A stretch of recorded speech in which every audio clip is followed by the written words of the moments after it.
Everyone is hot. Really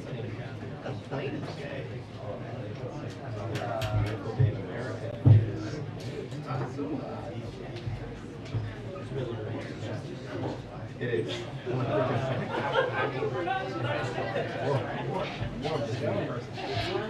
It's not your style.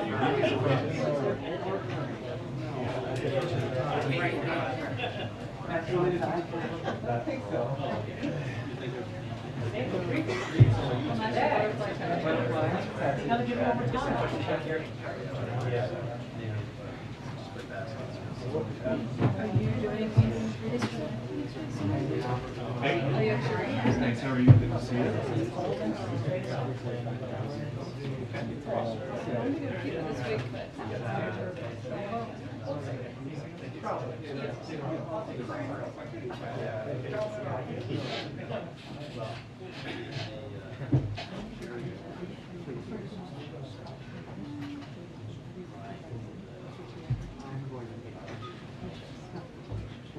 I do that like every day, so it's fine. I know, but you're on the end of this.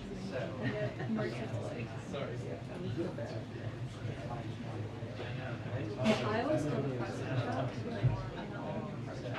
I know, okay, you know.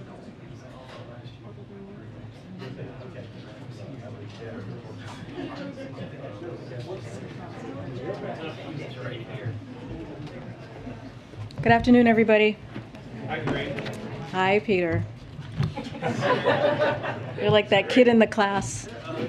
What kid? Like, I'm expecting an apple, like a nice shiny red apple. Nice briefing. Okay, all right.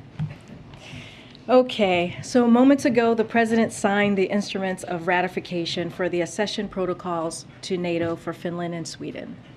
Before the signing, the President spoke with Swedish Prime Minister Andersson and Finnish President Niinisto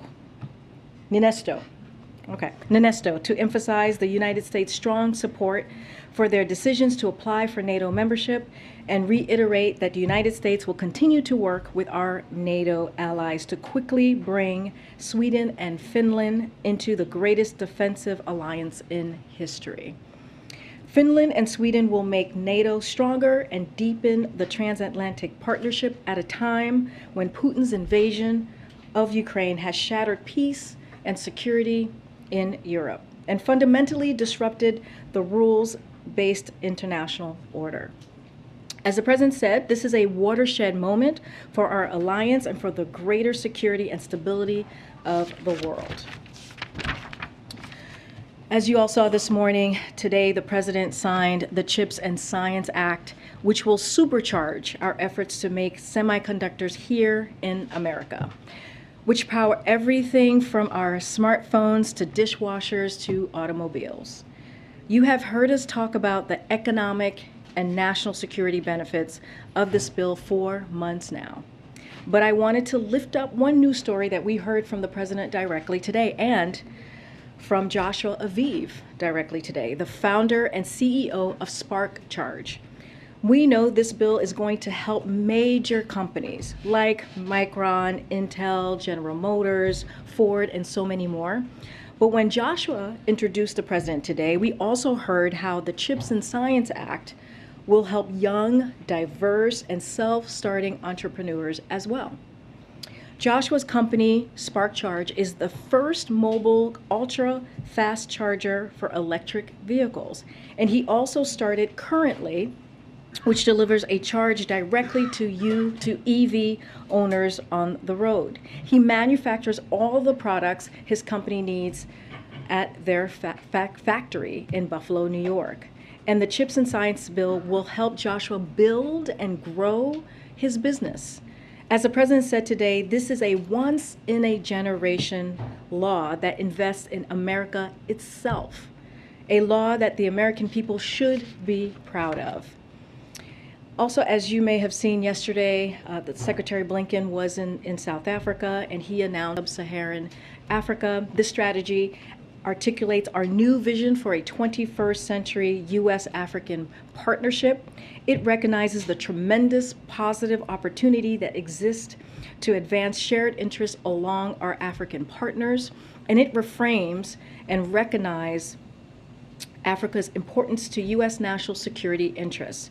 This strategy also parallels many of the themes we look forward to addressing in December at the U.S.-Africa Leaders Summit right here in Washington, D.C. We encourage you to review the full strategy and fact sheet posted on the White House website. And lastly, the average national gas price, I know you guys love us talking about gas prices going down, dropped below $4 per gallon, according to a leading market analyst. That's delivering over $100 a month in vital relief to American families with 2 cars.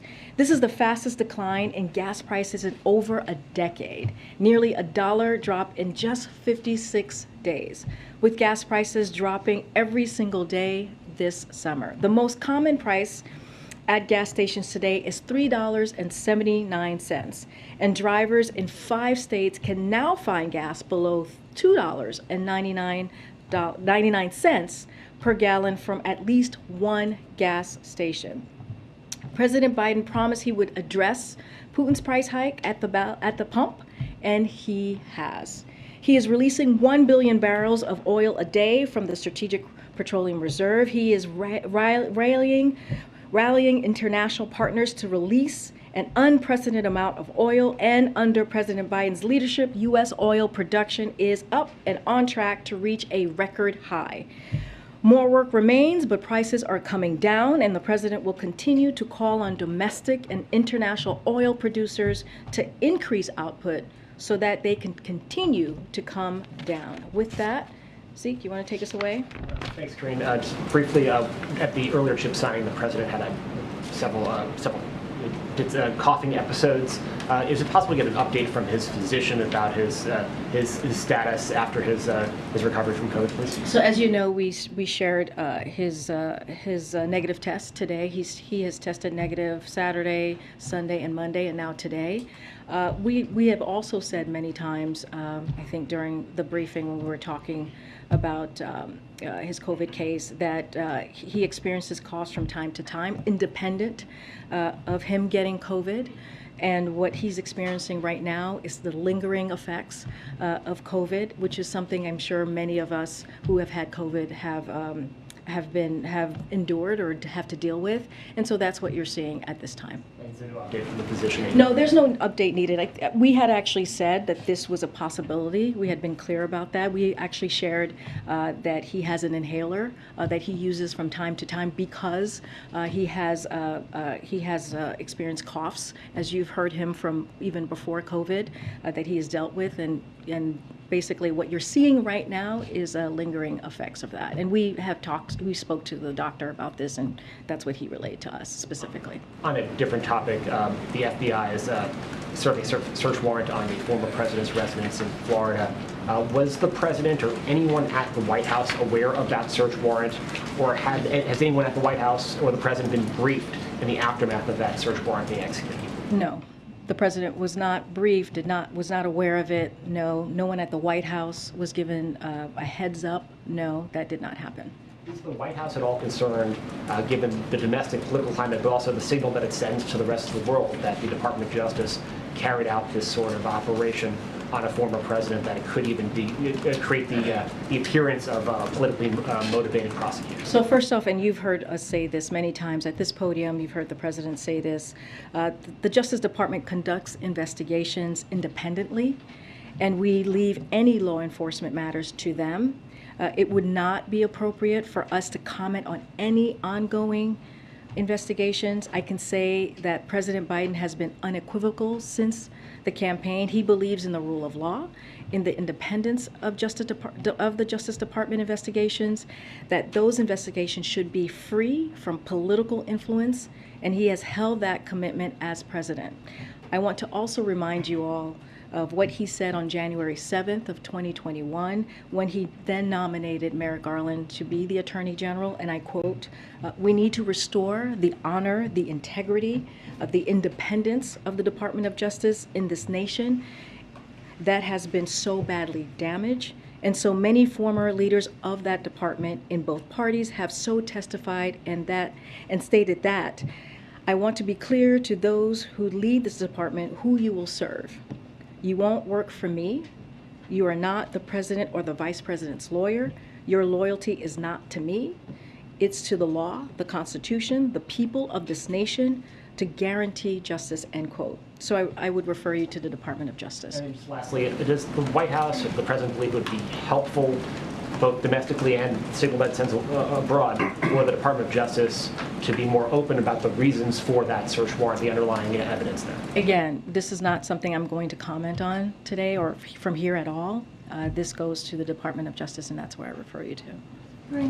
Thank you. The president this morning stressed that the CHIPS Act will create jobs, will grow the economy, but when will Americans feel the impact of this legislation? When will this law impact supply chains? When might prices go down because of this? So Secretary Raimondo actually spoke to this a little bit, and the department is already taking steps to set up the office that will implement the bill.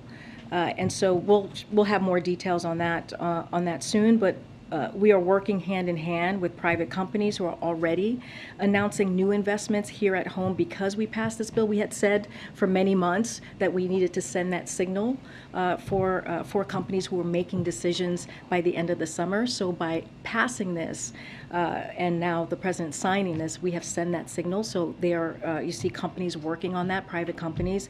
So Intel is going to break ground on next-gen semiconductor factories in central Ohio in early fall. So that is certainly a step forward. Micron is announcing a $40 billion investment in memory chip manufacturing, which will create up to 40,000 new jobs.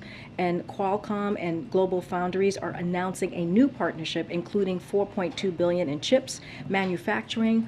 Qualcomm will increase U.S. chip manufacturing by up to 50%. Just giving you a little bit of already what's happening, and we'll have more specifics on when we'll see a direct effect. And on this rate, I understand you're underscoring the independence of the Justice Department, but just politically and in terms of the optics of this, are you concerned at all about how it looks for the Justice Department to be investigating and raiding the home of the former president, who may very well be the current president's rival in 2024?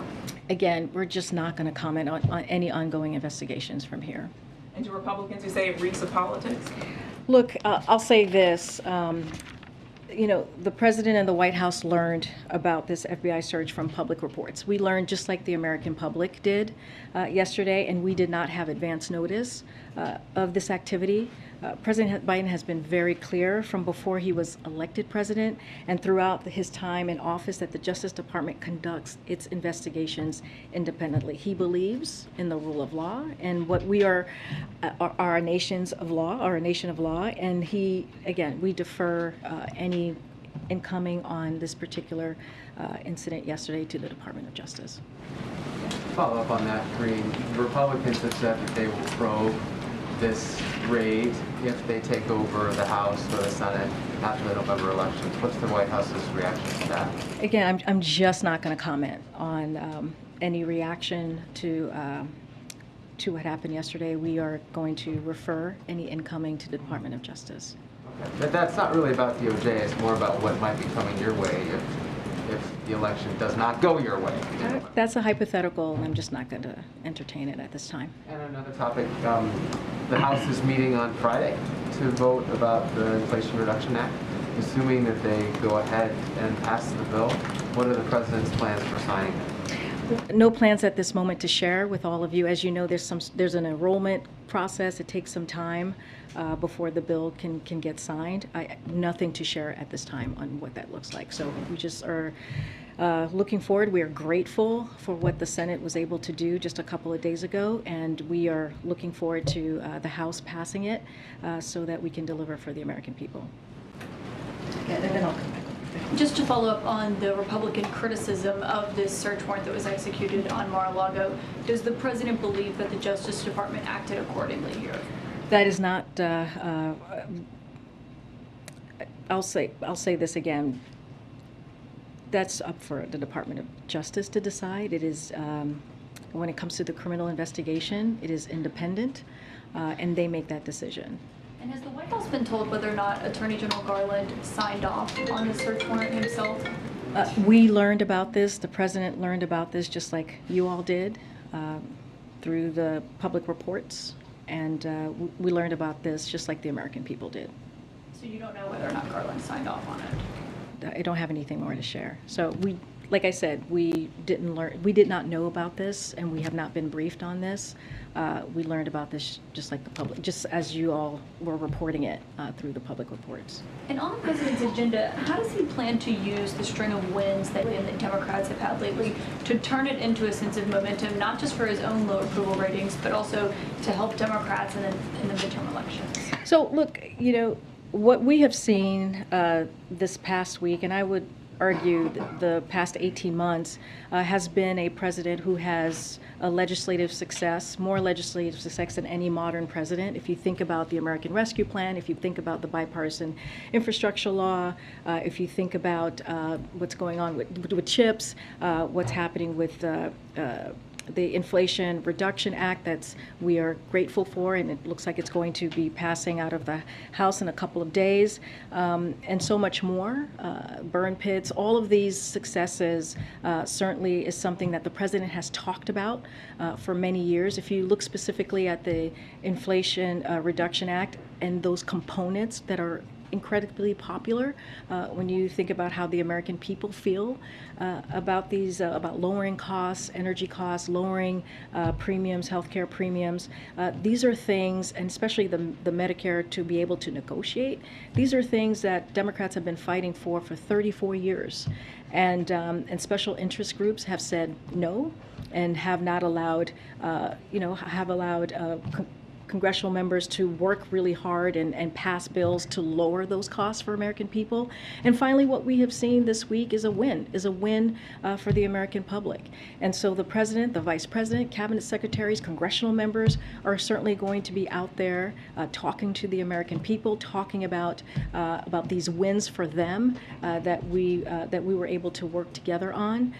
And so that's what you're going to see in the upcoming weeks. And you have congressional Democrats right now in their districts talking about this particular bill and others, CHIPS as well, and in their district, and talking about how they were able to deliver. And does the president think he'll get a boost from this? I mean, look, I think our focus is always on delivering for the American people. This is a president who has been in office for some time. A lot of the components that we have seen delivered are things that he has fought for since he was a senator. And when you think about lowering prescription drugs, that's something that's incredibly personal to him. And that's what matters. What matters right now is the work that we're doing, which are very popular. The components, the legislation are very popular with the American public, and that's going to be our focus. The archivist said in a letter to the Justice Department in February that classified material apparently was taken from this building down to Mar-a-Lago in Florida. What's the president's reaction to that general notion? I'm not going to comment further from here from what I said. This is a criminal investigation that the Department of Justice is running, and I leave it to them to speak to it. The president is the original classification authority. All of it stems from him personally. He has no specific reaction to the way that classified material was apparently handled in this case? Again, this is a criminal investigation that the Department of Justice is independently running. We will leave it to them to speak to this. Once more on this question of the general reaction to what has happened since yesterday. Does the president feel that the FBI's legitimacy, the decision-making, the way that it handled this, is on the line now? The president has been very clear. I read his quote from when he, on January 7th in 2021, when he nominated Merrick Garland, and how he felt the importance of not politicizing the Department of Justice, the importance of having that independence. And so I leave the quote that I read to all of you just moments ago to you. Separately, the president visited, well, we know that the Speaker of the House was here visiting with the president today. Did they discuss the Speaker's visit to Taiwan? I have not seen the president since the event, so I can't speak to that at this time. Thanks, Karine.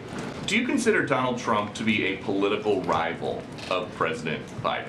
I'm not going to speak to that from here. Well, you talk about Trump all the time. So do you consider him to be I don't talk about Trump all the time. ultra MAGA? You guys were criticizing his handling of COVID last week. You've mentioned his January 6th response a couple days ago. So can you say, based on all that, I didn't say anything about Mar-a-Lago. I'm just asking you if you consider the president to be... I'm saying from here, I'm not going to comment on that. Does the president still want to think that he would be very fortunate to run against Trump in 2024, like he has said before? Again, I'm not going to comment on. It's just I'm a not. quote from the president. In the next election, I'd be very fortunate if I had that same man running against me. Does he still All I think can that? tell you, Peter, is that the president intends to run in 2024.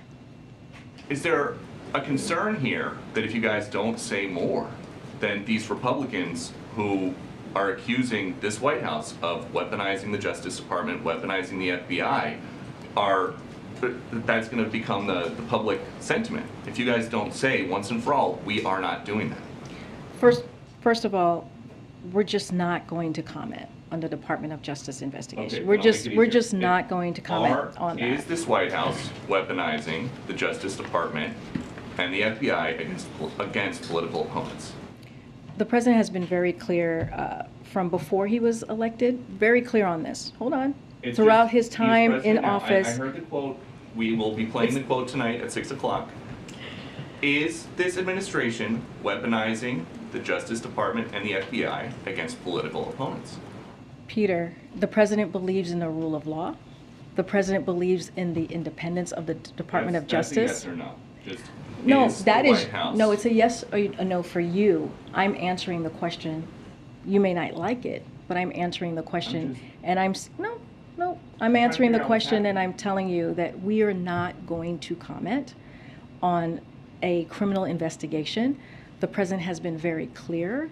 I laid out what his thoughts were back on January 7th in 2021 about how he saw the Department of Justice.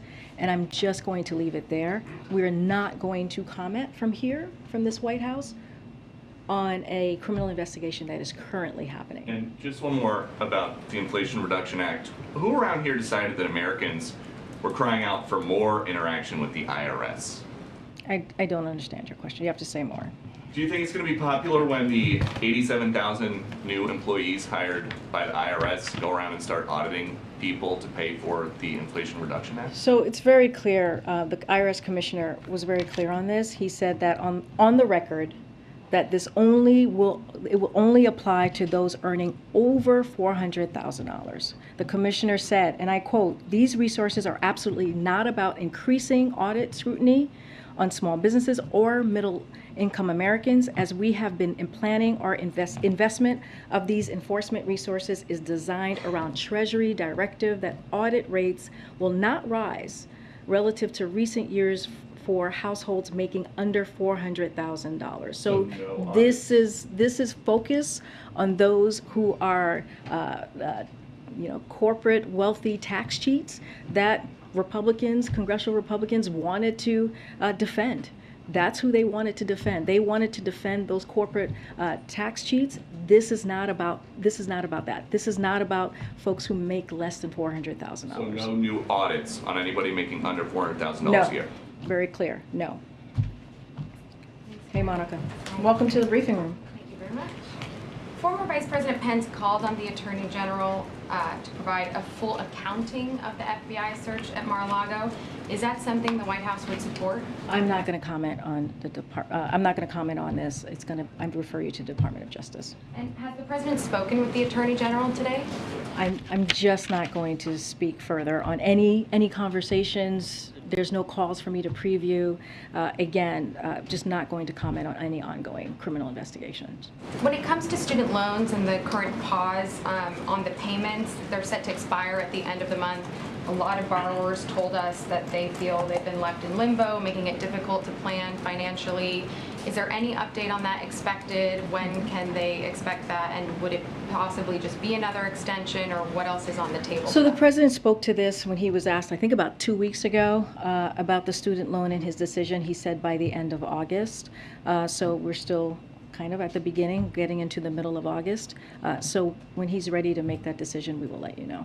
And what would you say to the borrowers that these 3-month extensions I'll are making I'll say this, and we have been very clear on this. Like, the president understands how student loans could affect a family, and how the pressure of that can really be a lot and put a lot of weight on a family's purse or economic situation. So we understand that. He is going to make his decision on this, and when he has something to say, we will share that. And just finally on Ukraine, what is the White House understanding of the situation at the Zaporizhzhia nuclear power plant? Which power plant? Zaporizhzhia. So I spoke to this yesterday during the gaggle. Basically, what we said then is that what I said yesterday is, like, we continue to closely monitor the situation. The ZNPP, the Department of Energy, and the National Nuclear Security Administration report that radiation sensors are continuing to provide data, and thankfully we have seen no indications of increased or abnormal radiation levels. We also are aware of reports of mistreatment of ZNPP staff, and applaud the Ukrainian authorities and operators for their commitment to nuclear safety and security under trying circumstances. Fighting near a nuclear plant is dangerous, and we continue to call on Russia to cease all military operations at or near Ukrainian nuclear facilities and return full control to Ukraine. For our part, we will continue to support the efforts of the International Atomic Energy Agency to fulfill its technical safeguards mandate to assist Ukraine with nuclear safety and security measures across its nuclear facilities. Okay, thanks, Karine. President Biden is scheduled to leave town for South Carolina tomorrow. Can we get any details on how long he'll be away on vacation, what he'll be doing? I don't have more to share on that. I'm sure as the days go by, we'll share more about what the timing will be. I just don't have anything for you to share at this time on his schedule. And would he, I know you spoke this before, but would he come back from that to sign the reconciliation bill? Well, first we're going to work closely with the House to get that passed in the next couple of days, and once we have more to share, we will share his schedule if that changes. Can you talk at all about the CPI data tomorrow, what your expectations are, what you guys are looking at? Yep. So as you know, the president's number one priority is to making sure that we lower costs for American families. That's what we have been saying the past couple of months, especially as it relates to inflation. We laid out our plan on what that would look like. So we haven't seen the data yet for tomorrow. We know that gas prices have fallen. I just listed that for 56 days straight to below $4 nationwide. And we hope those gas price declines will factor into the CPI inflation data. And because of that, because of the work that the president has done these past several months, as I just mentioned earlier, we have seen a decline, a steep decline, a decline that we haven't seen in more than a decade, saving families about $100 a month. But again, we haven't not seen those numbers yet, and so we'll see tomorrow what that holds. Okay. Hey, thanks, Karine. A question about the Affordable Care Act. Does the White House plan to respond in any way to the Kelly v. Becerra lawsuit in Texas, which threatens provisions around preventive care? Not going to respond to any lawsuits from here. Okay. I'll come to the back. I know that you've spoken about conversations, or not commented on any conversations today with the Department of Justice, but would the White House now rule out any briefings moving forward as this investigation continues, given the accusations around any sort of partisanship impacting the investigation? I guess. Can you say more? Sure. Yeah. The question being, is the moving forward, will the president or anybody from the White House be engaged in any briefings with the Department of Justice over this search or the investigation? When it comes to a criminal investigation, that is the Department of Justice to investigate and deal with. We give them their independence on that. But not clarifying whether or not there would be any sort of briefings, whether any briefings would be made between the Justice Department and the White House, and whether they would be made public if. No, I mean, this is not again, they're independent. We are not involved in their criminal investigation. That is not something that we do here. We give them their independence when it comes to that, and so we leave it to Department of Justice. So any particulars, any specifics on what they're going to do next, or anything into that fashion, I would refer you to the Department of Justice. I want to ask about student loans just one more time. The way this was described previously in reporting and just in conversation about even in this room is around cancellation and a possible extension when it comes to a decision being made before August. And the president has said that a decision would be made before August. Is it possible that that decision is just limited to whether or not there is an extension or not, and cancellation or any sort of relief is left for another time? So when it comes to the pause, I know there's the pause and the cancellation. We haven't made a decision yet, so I'm just going to go to the pause first. The Department of Education will communicate directly with borrowers about the end of the payment pause when a decision is made. So again, no decisions have been made. When it comes to the cancellation, look, I just said the president understands firsthand the burden that student loan has on families. It puts on families, and we're just going to continue to assess our options for cancellation. So no decisions have been made on that yesterday, and the president has made clear he'll have something before August 31st. And would any decision impact public and private students of both public and private? I'm just not going to get into specifics. Once we have more, we'll share that with all of you. Okay. Thanks, Karine. Homeland Security announced yesterday that it is ending the Remain in Mexico policy. So I just wanted to see if the White House has any reaction to that. Also, I'm wondering too if you can talk a little bit about the timing of this decision. The Supreme Court ruled in late June, that the administration had the authority to eliminate the program. So I'm just wondering what took so long. Did the president want it to be done earlier? So as we have said before, the Migrant Protection Protocol, MPP policy under the prior administration was flawed, it was inhumane, and it was ineffective. Now that the lower court's order requiring us to continue the policy has been lifted, that happened just yesterday, the Department of Homeland Security has restarted efforts to terminate it. So we were waiting for the lower court, and it made that decision yesterday. So any further detail, I would just refer you to them, to the Department of Homeland Security.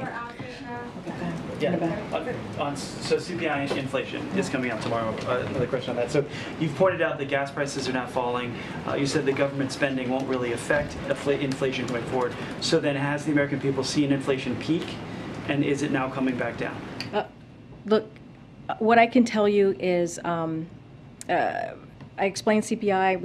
We haven't seen a number yet. We've seen the gas prices come down in the past 56 days, which is because of the work that this president has done. We hope to see that is reflected in CPI, so we will see what that looks like tomorrow. As it relates to inflation as a whole, what I can speak to is the work that we have been doing and what we have, the plan that we have put forth, including making sure the Federal Reserve has their independence to make sure that they can do the work that they're doing and they have the strongest monetary policy to work on those things. And it matters that the Inflation Reduction Act is going to looks like it's going to pass. It matters because we have 126 economists, both on the right and both on the D side, Republican and Democrats, who have said it is going to help fight inflation. that is important, including 5 Treasury secretaries, also Democrats and under Democrats and Republican administration. So that's going to be incredibly important, and we're just going to continue doing the work. Yes, gas prices came down by $1 per gallon, but we understand that there's more work to do, and we're going to continue to do that. We leave any data. I'll leave that. We'll see what the data looks like. The Intel CFO says that they don't expect to see the money until the end of 2023.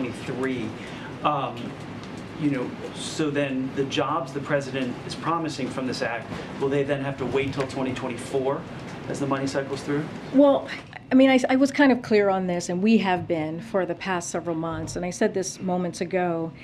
One of the things about passing the CHIPS Act and now signing it into law, as you saw the president do today, was sending that signal to private companies that we were going to take action to make sure that investments were happening here, right? To make sure that manufacturers were staying in America, and that we were able to make sure that we were doing the work that our country needed to do. To make sure that we're leading across the globe. And so that sent a signal to private companies, and that's why I was able to lay out what Intel is going to do, what Micron is going to do, and Qualcomm, and Global Foundries.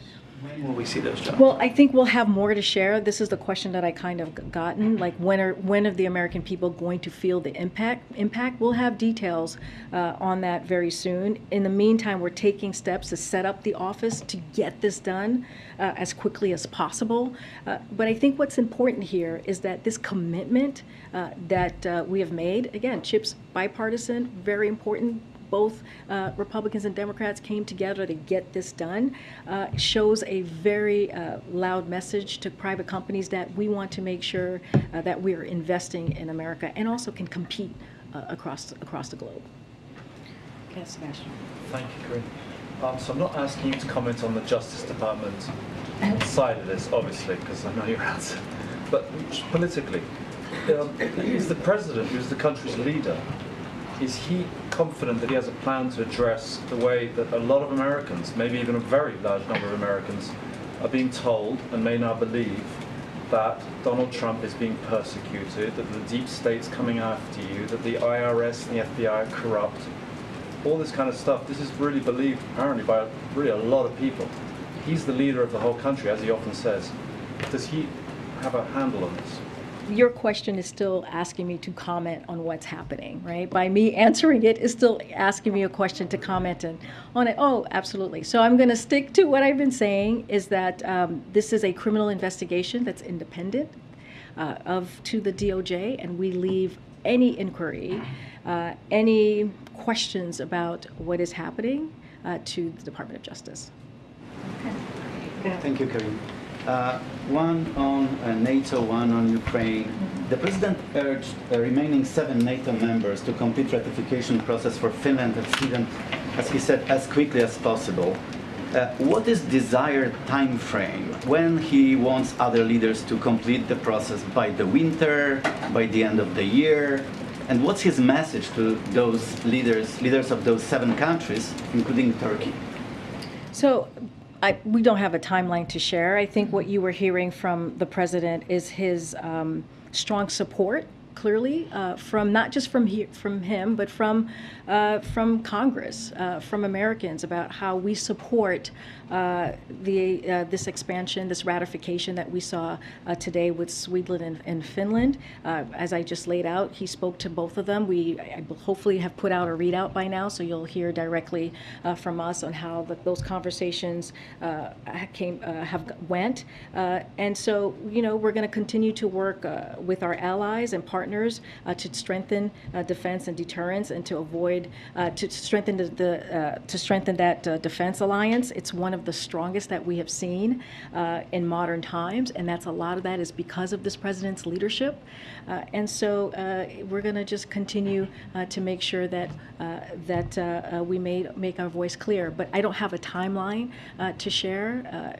the president speaks to his to the NATO members very regularly, as we read out to all of you. But this is an important day. We think this is a very important day for NATO as we continue. On Ukraine, there has been a series of explosions at a Russian Air Force base in Crimea. It's not clear yet what happened, but I'm wondering if you consider Crimea a legitimate target for Ukraine when they use US-provided weapons. So we are supportive of Ukraine's efforts, as you know, to defend its sovereignty and territory integrity, as we have said many times from here. The fight has been in the east and the southwest of the country, and it's far from over. We have warned this could be a long and protracted war. We will continue to ensure that Ukraine can push back against Russia's unprovoked aggression, and that's going to be our focus. So is it a legitimate target or not? Say that one more time. So is the Crimea a legitimate target for Ukraine when they use US-provided weapons? Because in the past, Pentagon seemed to try to convince Ukraine not to use US-provided weapons to attack Russian territory. So I don't have anything else for you on this. I'm saying to you that we are going to continue to support Ukraine as they're fighting for their freedom, as they're fighting for their sovereignty, against a brutal attack from Russia. Thank you. Thanks, Karine. I'll come too. Go ahead, Jen. I know you said that you haven't seen the president since the bill signing and his opportunities to speak with Speaker Pelosi about her Taiwan trip. Presumably tomorrow they have another chance at the PACT Act signing, but since you have talked with him about the trip since it happened, does he want to have a conversation with Speaker Pelosi about it, to hear what she's heard on the ground, what the Taiwanese government would want to see from the U.S. government? Is he seeking at all a conversation like that? So one thing they talk pretty regularly, right? This is the Speaker of the House and the President. They have a friendship, they have a relationship. I don't have anything specific to read out about any recent conversation on her trip. What I can say is reiterate a little bit of what the President said yesterday when he was asked about the Speaker going, and he said, it was her right to go. Again, we're going to reiterate this. It was her right to go. There was precedence for this. As we know, Newt Gingrich, when he was Speaker, went a generation ago. And again, it does not change our policy, our one China policy. It does not change any of that. And so I will leave it to the Speaker. She spoke to this earlier today. She was on one of your colleagues' networks talking about her trip. So I'll let her speak to it directly. Does the President agree, since you just mentioned her appearances this morning, that President Xi Jinping is a scared bully and in a fragile place? I actually did not watch the interview, but I know she was on. I know she was on. Look, she's going to speak for herself. She is the Speaker. It is up to her to make decisions on where she will travel. It is up to members of Congress to make that decision on where they would travel. What we provide a briefing on what the geopolitics looks like in the region, in that country, the national security components of their particular specific trip. But we are not. And you've heard us say this. It is a co-equal branch of government, but also separation of powers. And she has her right to make that trip. I will let her speak to it and how she feels about it. I cannot speak for her from here. One more on Russia. My colleagues reported today that a merchant ship carrying military equipment passed Turkey's Bosphorus Strait on the way from Syria to Russia, and I'm wondering if you can give us an update on, how concerned the U.S. is about this, but also was there any outreach to Turkish officials since it was the Turkish Strait? We don't have anything to share on that from here at this time. Okay, I'm going to try and go to the back. Thank you. No, Paul, I'm going to go to Phil. Yeah. Okay, I'm sorry. The president campaigned on binding up the wounds of the country and restoring norms, and I'm wondering, 2 years in, if the president believes that he has made progress in restoring the American public's faith in federal institutions. Well, one of the things that we understand and the president understands, and I've been asked this question in different variations, and it's pretty much the same. you know, when he ran, he understood that we were in a politically polarized environment. He understand that it was going to be a lot of work to bring people together, and I think the work continues. Even in his first 18 months, there's still a lot of work to be done. You know, but he has been able to do some things that people said he couldn't do, right? But bipartisanship on the bipartisan infrastructure law, it brought the right and the, you know, the R's and the D's, Republicans and Democrats together. That was because of this president's leadership, that he was able to do that, to deliver an infrastructure investment that was historical, to do that with the CHIPS and Science Act, bring the two sides together to get something done, to make sure that we're leaders across the world when it comes to manufacturing. And so there are things that this president has done because of his leadership. Somebody was asking me about NATO. That is also important as well. NATO is the strongest that it's been in modern times because of his leadership abroad. I think there's still more work to be done. It's not like turning the light switch on, and so we're going to continue to do the work. So there's no yes or no answer. We're going to continue to work towards that. And then you've said repeatedly that the president learned of the news of the FBI visit to Mar-a-Lago the other day through news reports. Can you tell us anything more? Was he watching the news? Was he scrolling Twitter? Did someone in his staff flag it for him? I can tell you this: he was not aware of the what was it, the Mar-a-Lago raid? I don't know what you guys are calling it, before it happened. So I can tell you that did not know. He learned about it really like all of us did. I'm sure maybe someone on his team flagged it for him, but he was not aware. What I can tell you definitively and for sure, he was not aware of this. Nobody in the White House was. We were not given a heads up, and we did not know about what happened yesterday. Afterwards, between the Justice Department and President Biden. One question for Africa, Karine. I'm going to come back, guys. Thank you. Why do we always have to beg for questions? Africans deserve questions as well, Karine.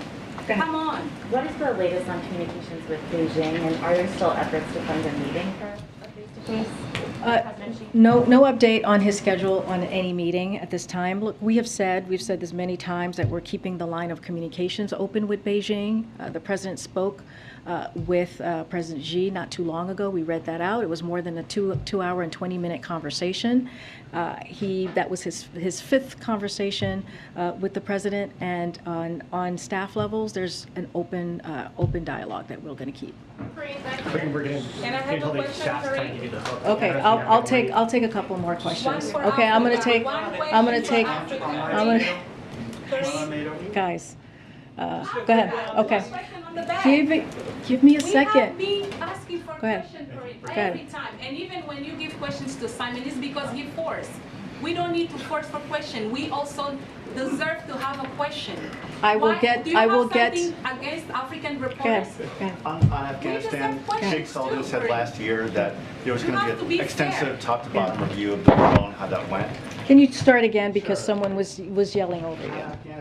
Jake Sullivan said last year that there was going to be a top-to-bottom extensive review on how that withdrawal went. The hot wash. There was some reporting today that that is not going to be ready for the one-year mark.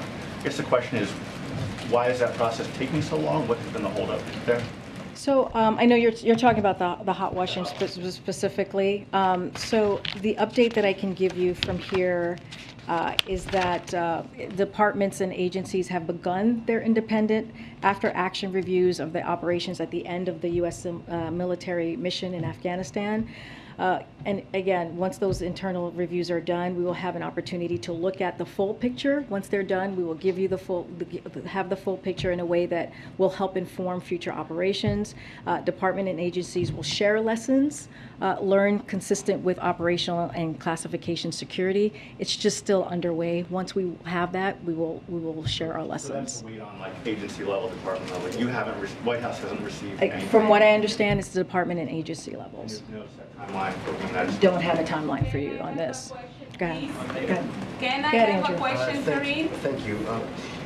Adjacent to the news of the day from yesterday, Since the news of the search of former President Trump's home became public, there's been a lot of reporting on chatter among extremists online about the possibility of violence, people talking about Civil War II, et cetera, et cetera. The president put out a domestic violent extremism strategy last year. Is the White House in contact with the Justice Department, DHS, or other departments about preparing for possible violence as a result of this? So we've been very clear, and so our message is this, that the president and this White House, there's no place for political violence in this country. People have the right to raise their voices peacefully, but we would strongly condemn, as we have many times from here. The president has condemned any efforts to plan violent behavior of any kind, and so we would ask Americans to remain peaceful in this time. Again, this is something that we condemn. I don't have anything more to share about the particular policy that you're asking me about. Go ahead, right behind. Thank you, Karine. Can you speak to the importance of the Inflation Reduction Act reaching Black and Brown communities, which we know they make up a disproportionate share of poverty rates and pay more in energy costs? And to what extent will the administration ensure that it's implemented equitably? So clearly we have to get this passed. We're going to work very closely, as we have been, with Congress to get this done, because this is incredibly important, and we want to make sure we deliver this for the American people. I think if you look at how prescription drugs are going to go down, because Medicare will be able to negotiate with companies, with pharmaceutical, that is going to be incredibly important, right? When you think about brown and Black communities are spending, and not just them, but you think about Americans across the board that are spending so much money, our seniors, just to get that vital drug that they need just to live their everyday lives. That's going to have an impact on brown and Black communities, we believe.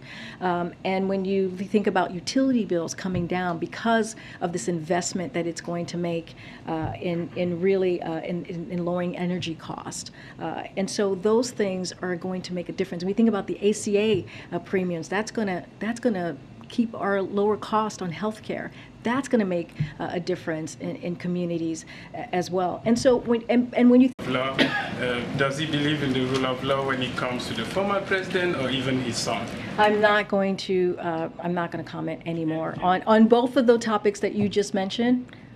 The Department of Justice is independent with their criminal investigation. The president has been very clear on that, and I would refer you to Department of Justice on those two topics that you just brought up. One final question from me. Sure. The secretary is in Africa. Yesterday he unveiled the new U.S. strategy for sub-Saharan Africa, but that strategy doesn't have any step to show how the U.S. will counter China or Russia in Africa. Mm-hmm. And why is that? So I could say this. We want to make sure that one of the things that we made sure about this, our strategy, it had a different approach on a unique approach on about how we are doing it.